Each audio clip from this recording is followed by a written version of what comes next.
Hi, so in this video, I'm gonna talk about an article written by this woman, Lovisa Broström, and it's about incels. And in this article, she basically claims that men have never been incels in the past, and that only this is a phenomenon that only women were affected by in the past. And yeah, it's quite old, and but I remember when I first saw this article, I thought it was so incredibly stupid. So I want to now talk about it a bit. Yeah, it's in Swedish, but I'm gonna translate it. So here she goes on in the title, like where she says, incels is nothing new, but now it's the men who are affected." And then she goes on and saying, claiming that for the first time in the world's history, men are the ones affected. However, not because of their looks. And then yeah, then she goes on. Involuntary loneliness, particularly amongst men, is a phenomenon that has gotten a lot of attention. And sure, somewhat, but we don't do what we're supposed to do about it, to solve it. And yeah, she doesn't seem to be very interested in this to solve anything either. And then she just brings up the Plymouth incident, and of course immediately betrays lonely men as being horrible and that you shouldn't feel sorry for them. Then she goes on saying that, yeah, the whole phenomenon of being left out is not something new, that but previously throughout history it's been different. It hasn't been the surplus of men that is today, and instead there's been a surplus of women, which has caused women to be left out. And then she explains why that, yeah, of course, in the past there's been wars where men have gone out and died in large numbers. This has resulted in a female surplus. Then she also talks about how, yeah, men die in the workplace, and yeah, they because they have worked really hard and had very hard jobs. It's been very tough for them, and this they have, yeah, they haven't been privileged in a way that feminists portrays it like, and that they have just been able to have all these opportunities and have great jobs and make a lot of money, while women have had it so bad, been so oppressed. No, they, in reality, of course, men had very hard jobs and often died. And yeah, then she talks about how, once the wars had stopped and stuff like that, uh, the demographics shifted, and it's instead started to become a surplus of men instead. And in 2011 there was a male surplus up to 60 years of age, and in 2015 there was for the first time more men than women in Sweden. Then she just brings up some reasons for why this shift in demographics has occurred, where there is now a male surplus instead of a female surplus. And yeah, partly it is, of course, because there are a bit more boys born than girls. This has an effect. But then she also brings up the immigration. And yeah, the immigration is, of course, have had a massive impact on the demographics. We've had a mass immigration in Sweden, a mass immigration of men. There's been overwhelmingly men who have come here, and this is terrible that we should do something about. Mass deportations. A lot of the people here who have come here should go back, because it's like our country is just filled with people who should have never come here. Like they should have never been taken in by Sweden.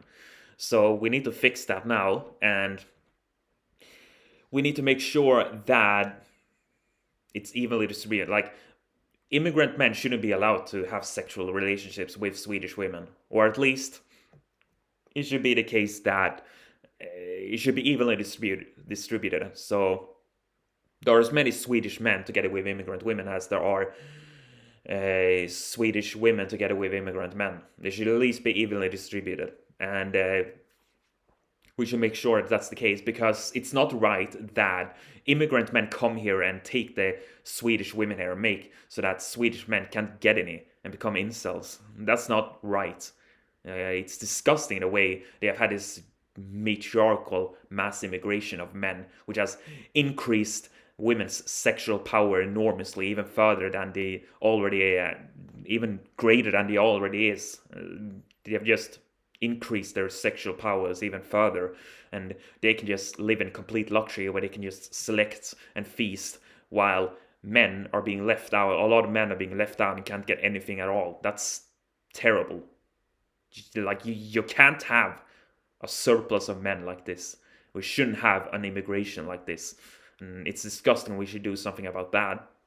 But here, of course, she doesn't come with any. She doesn't express any will to change it in this way. Instead, she just says that it is. There's been immigration where most of them have been men. That's all she says. She's just like, yeah, whatever.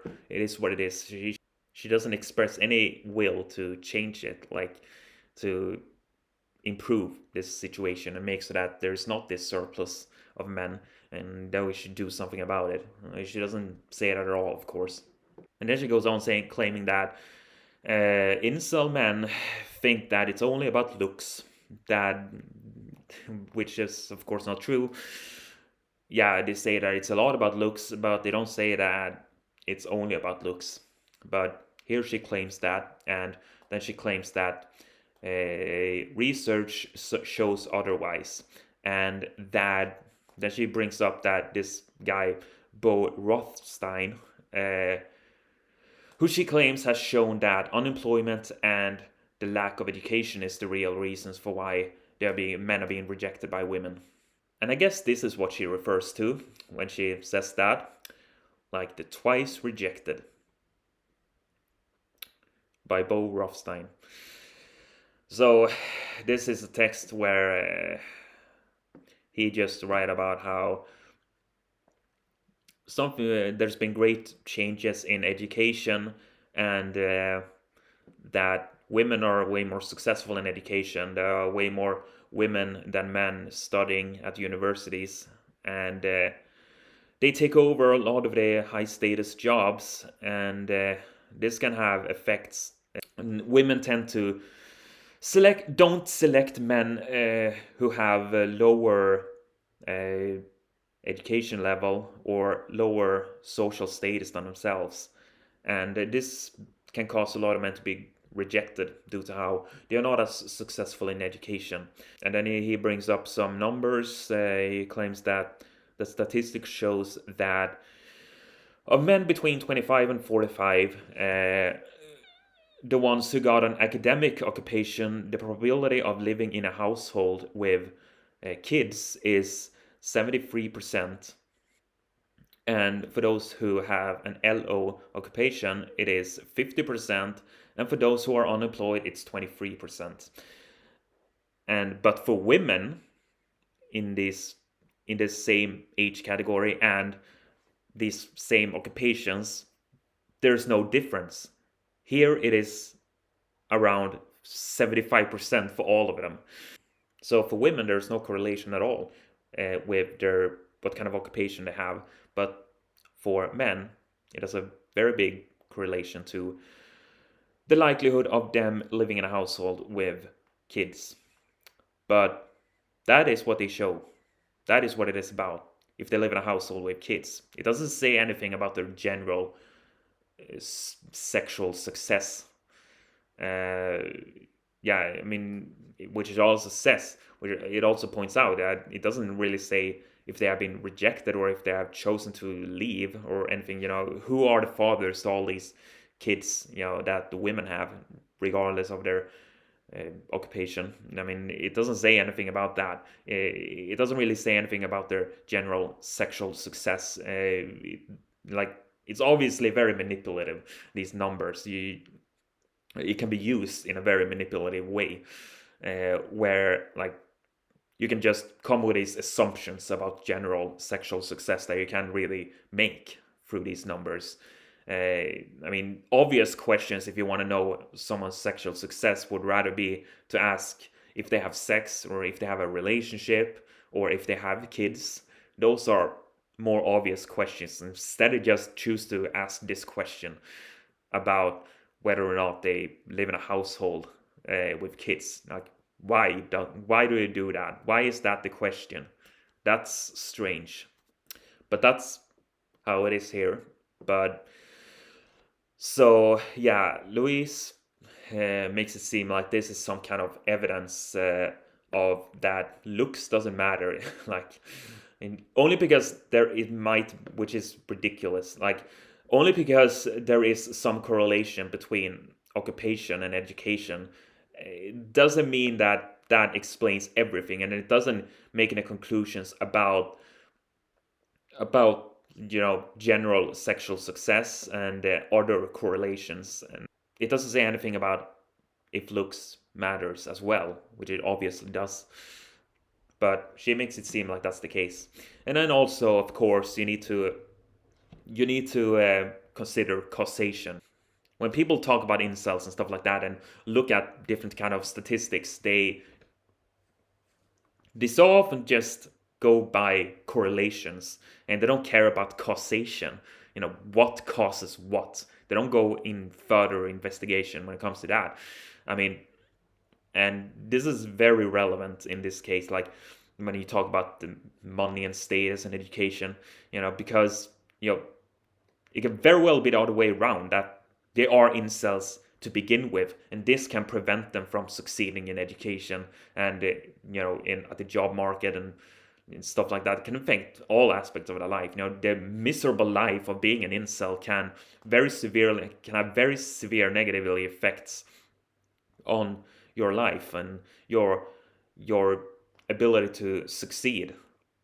And also, I mean, it's it's not strange that they like to claim that it's not about looks and that it's only about money and status and education, because it's seen as being more fair. It's portrayed as being more fair. That the problem is just in the men themselves, and that it's just, yeah, it's fair for them to be rejected by it, even though it's not really. It's a disgusting way to judge men on. This is seen as less primitive way for women to select. They don't like to claim that women care a lot about looks, because it's seen as less acceptable and more primitive. They don't want women to have this kind of primitive way of choosing. They don't want to believe that women have this kind of primitive way of picking. Well, it's not fair, like the system is rigged against men. They are very unfairly treated, and very much because of their incel status. So you can't just put all the blame on the men themselves. Why should men be judged in this kind of way? Why should men have this, why should it be this special type of pressure on men to be successful in today's society? It makes no sense in today's society, considering how, what massive opportunities women have to get this kind of, to become successful and get socioeconomic status. Like, it makes no sense in today's society for there to be a special type of pressure on men to be successful in order to, get a relationship. It makes no sense for women to have this traditional kind of way to pick a partner in today's society, where they, pick men that are higher up in socioeconomic status and don't date down. Obviously, either we should have a completely traditional society where women have this traditional way of picking a partner, where they pick upwards, and where men then have the fair compensation of this to also have better opportunities to get this status. Or you have a completely modern society where men and women have equal opportunities to get socioeconomic status, and where they also have equal opportunities on the dating market, where there shouldn't be this special type of pressure for men to be successful, because this makes no sense in this kind of society. But yeah, you should really look at the causation when you look at these numbers. How the miserable life of being an incel to begin with can prevent a man to succeed in education and get a successful career, while it's the other way around for women, because they live in social and sexual luxury to begin with, which helps them enormously to succeed in education and other aspects of life.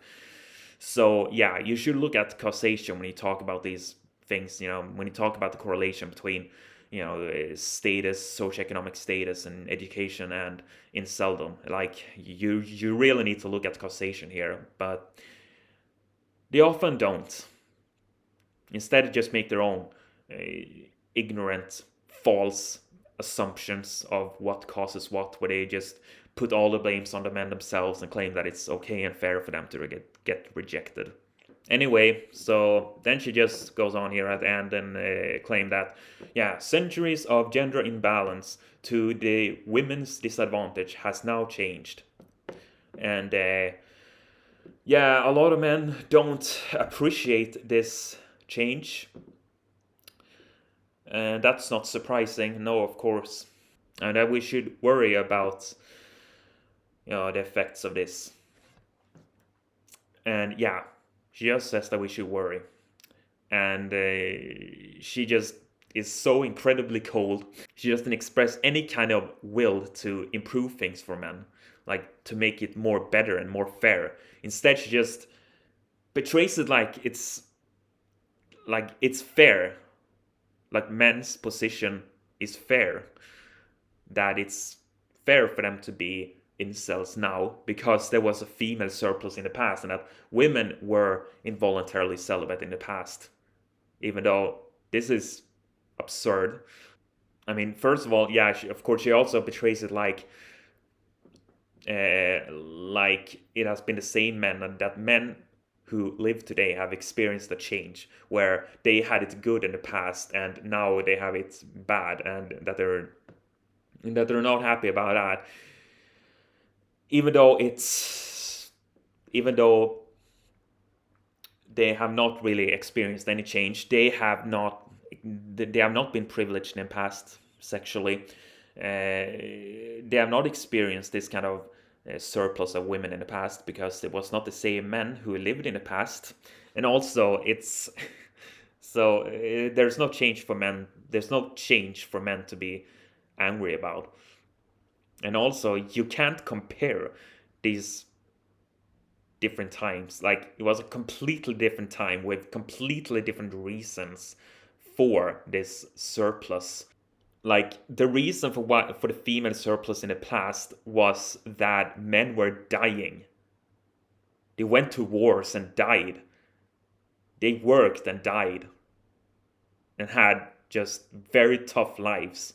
And it's not like these men who died could get sex and be sexually successful. They couldn't even live. And women, they could very likely have sex anyway, because surplus of women doesn't have at all the same kind of effect for women as a surplus of men has for men. Like they could very likely get sex anyway, women, because of how men are willing to have sex with multiple women, and they're not at all as picky, and they also they date down in ages, like young women could easily get it anyway, likely. And yeah, while for men, of course, has horrible effects for men where they can likely not get any sex at all, and are being left out in celibacy and loneliness, while women just live in luxury where they can just select and feast. There's not at all the kind of there's not at all the same kind of downsides for women. Like, the reason for the male surplus is not because there's a lot of women dying, more women dying than men, and that's not the reason. No, the reason is because of the mass immigration, and they are just there living in luxury, and while men have it horribly. And there's just to betray it that this would be okay and fair in this kind of way by just bringing up the surplus of women in the past is ridiculous. And it's also so incredibly false that there's never been male incels in the past. Like, we have twice as many female ancestors as male ancestors. Like, women have obviously been more sexually successful also in the past. And yeah, there's definitely been men who have been incels, and in the past as well. Like, just because there was a female surplus under some periods of times throughout history doesn't mean that in male incels has never existed. And there's only been female incels. That's ridiculous. So yeah, and it's completely different reasons, completely different time, completely different reasons.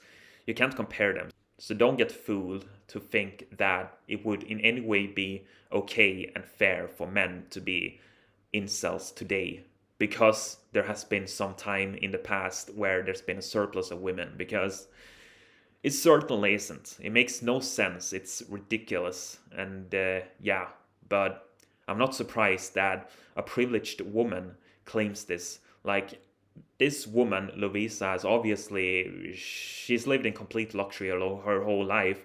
You know, all the way from the beginning, when she was very young, and all the way throughout her career, she's just living in complete luxury. She's lived in social and sexual luxury, which has helped her enormously to succeed in education. And yeah, therefore she can now be here and be ignorant towards incels and claim, just basically just betray it like it's they just bad and that's just their own fault, and such lies, such falsehood. They can just, yeah, she can now do that, and it's very stupid. And yeah, that's it. Bye.